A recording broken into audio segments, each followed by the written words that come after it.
السلام علیکم۔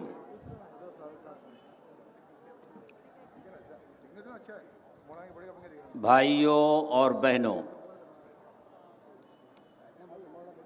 بمبئی کے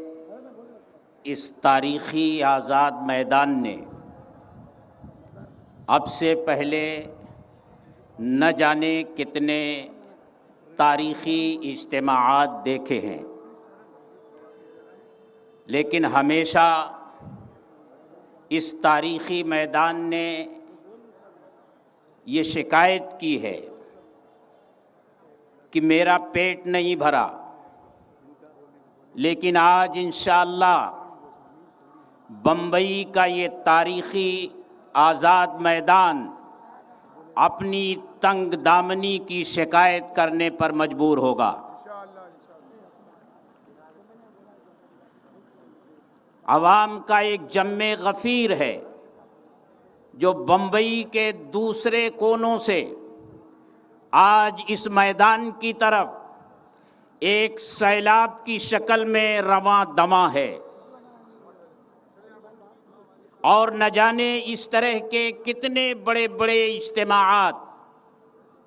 اور پروٹیسٹ ہمارے ملک کے بڑے شہروں میں، قصبات میں، دیہات میں ہو رہے ہیں، لیکن ہماری حکومت کے کانوں پر جوں نہیں رینگ رہی ہے، بلکہ ان بڑے بڑے اجتماعات کو یہ کہہ کر کے ان کی توہین کی جاتی ہے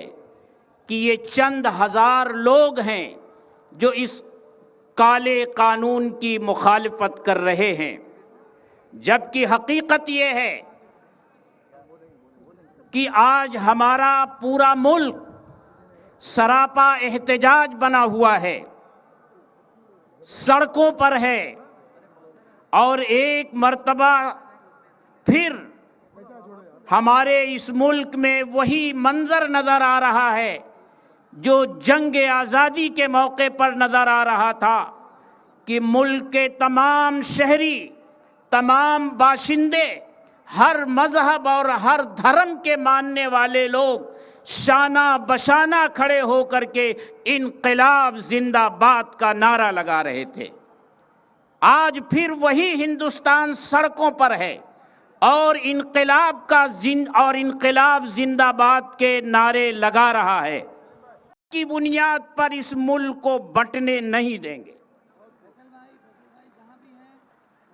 نفرت کے جواب میں ہم پیار و محبت کے پھول برسائیں گے،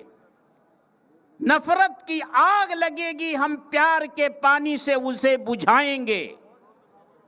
یہ ہمارا عزم ہے، یہ ہمارا حوصلہ ہے۔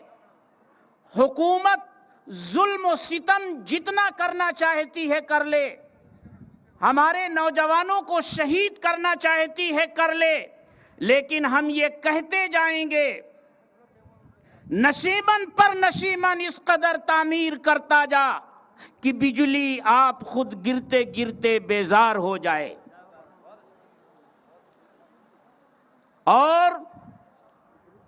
یہ حکومت 2 مہینے سے زیادہ ہو گیا،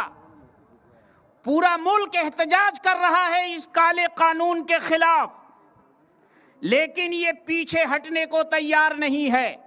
شاید یہ ہمارے عزائم اور ہمارے حوصلوں کا امتحان لینا چاہتی ہے۔ وہ تو پتھر ہیں جو گر جاتے ہیں ٹکڑے ہو کر، وہ تو پتھر ہیں جو گر جاتے ہیں ٹکڑے ہو کر، حوصلوں کو بھی حوصلے بھی کہیں مسمار ہوا کرتے ہیں۔ بس یہی پیغام دے کر، پیار و محبت کا پیغام دے کر میں رخصت ہو رہا ہوں، اور ایک بات اور کہتے جا رہا ہوں کہ اس آزاد میدان نے جس طرح اب تک بہت سے تاریخی اجتماعات اور دیکھے ہیں،